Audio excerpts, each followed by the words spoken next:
So now we will discuss what is open system.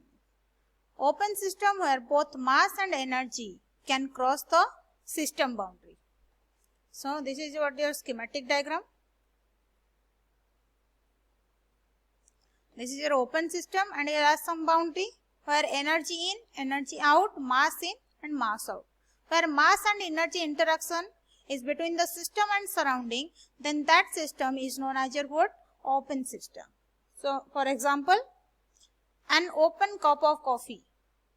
That coffee is your system, that cup surface is your boundary, anything outside the boundary that is known as your surrounding. So if you left one cup of coffee in a room for some time, you see that the cup of coffee will become cold. How? Because some of the heat will be transferred to the heat in the form of energy will be transferred to the surrounding and it will become cold.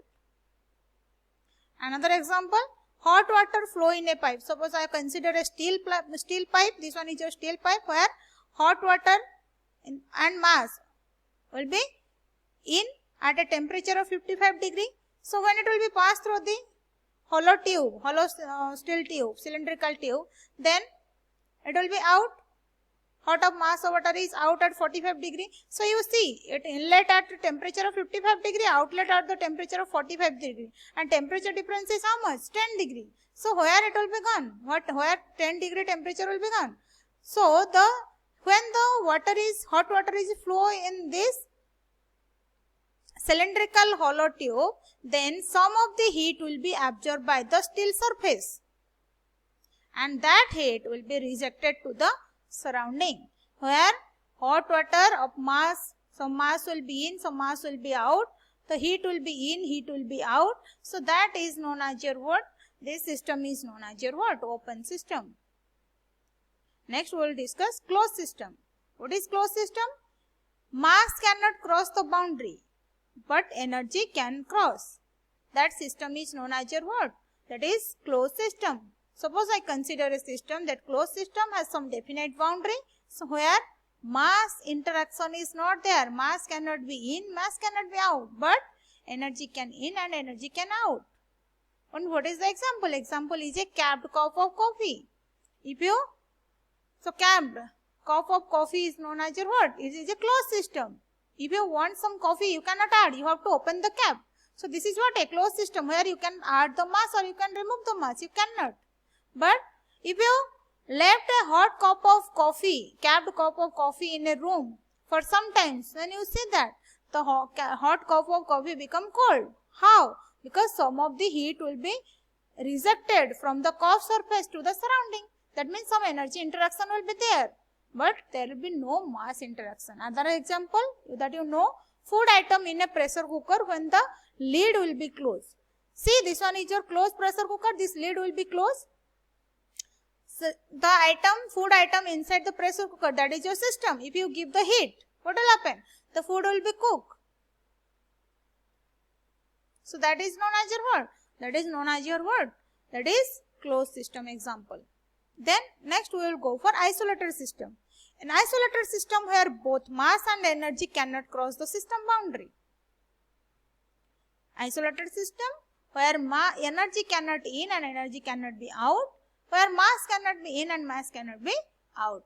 So there is no energy interaction, no mass interaction between the system and surrounding. What is the example? Coffee in a closed, well insulated thermoflask.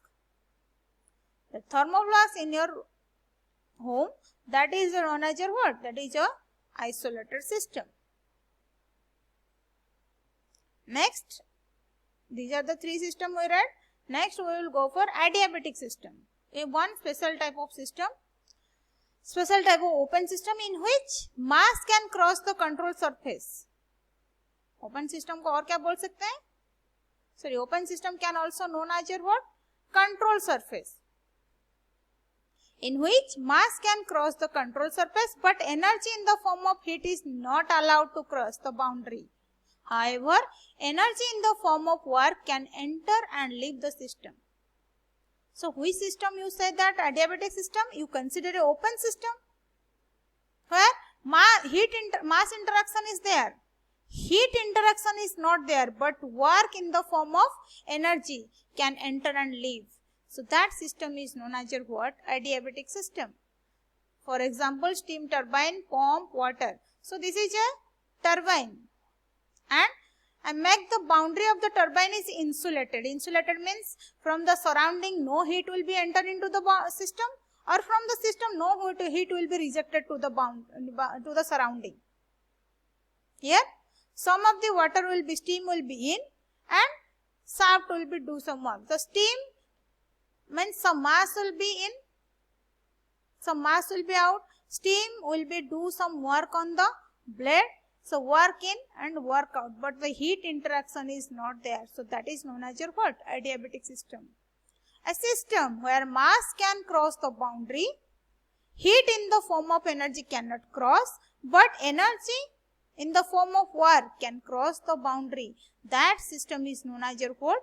Adiabatic system. Steam turbine, pump, water turbine that will be used in the power plant, these are the example of what? Adiabatic system. Now the difference between open and closed system. What is the difference between open and closed? You read that open system, closed system. So open system is also known as your flow system, where mass in, mass can be out. Closed system is also known as your non-flow system, where mass interaction is not there. Mass as well as energy can enter and leave the boundary of the system. Closed system, no mass can cross the boundary, while energy can enter and leave the boundary. That is the definition of closed system.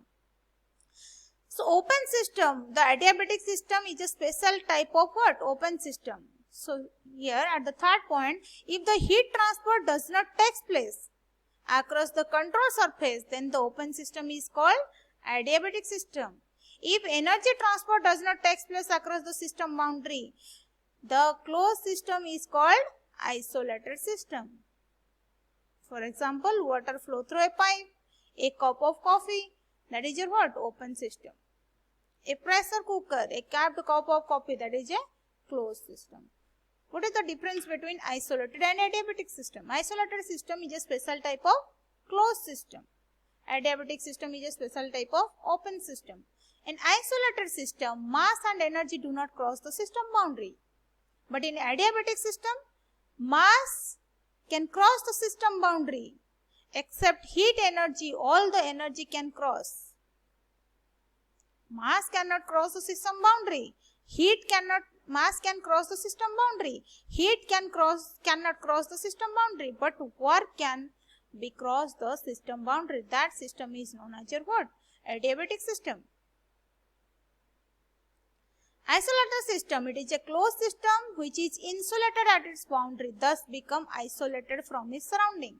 Open system, which is insulated at its real boundary, thus heat cannot cross. That system is adiabatic system. If you want to make the open system as adiabatic system, then what we will do? We consider an open system whose boundary will make that boundary will be insulated. Then it become your what? It become your adiabatic system. In a closed system where mass cannot cross the boundary, but if you make the boundary insulated where no energy can cross, that system is known as what? Isolated system. Example, thermostat. Here the example, insulated steam turbine, water pump, etc. That will be used in the steam power plant or water power plant, hydraulic power plant. Next we will go for microscopic and macroscopic approach. Microscopic and macroscopic approach. What is microscopic approach? It concerns directly with the structure of matter at molecular, atomic and subatomic level. If you go for a study of a system that made up of some matter, so if you consider that matter in a molecular level of study, if you go for molecular, atomic, subatomic level of study of a system, that study is known as your what? Microscopic study. And this approach is also known as your statistical thermodynamics. What is macroscopic? If you are not considering what will be happen in the atomic and subatomic and molecular level, only you consider the overall system. If you study the overall gross and overall behavior of the system, that is known as your what? Macroscopy. In the macroscopic, we should not go for the study of molecular level. In microscopic, we will concern with the molecular, atomic and subatomic level. Macroscopic approach is also known as your classical thermodynamics. Next, we go for your article number 1.2, that is your thermodynamic properties of a system. What is thermodynamic properties? First property is your pressure. It is defined as normal force exerted by a fluid per unit area, that is known as pressure. If F is a normal force and to the area A, then pressure is equal to F by A, force per unit area. You know that force is equal to mass into acceleration due to gravity, m into g, you know that. Then also we know that density is a physical property of a system. Density is equal to mass by volume. Then what is your mass? Mass is equal to density cross multiply density into volume. Also we know that what is volume? Volume is equal to area into its depth. So if you put the value of mass and volume in equation 1, what is mass? Mass is equal to rho into V. Then what is V? V is equal to A into H. So what you got? Mass is equal to rho A H. So we know that force is equal to mass into gravity. So mass is equal to rho A H into G, acceleration due to gravity. So pressure is equal to force per area, rho A H G divided by A. So area will be cancelled out. What is left? That is rho G H. Pressure is equal to your rho G H.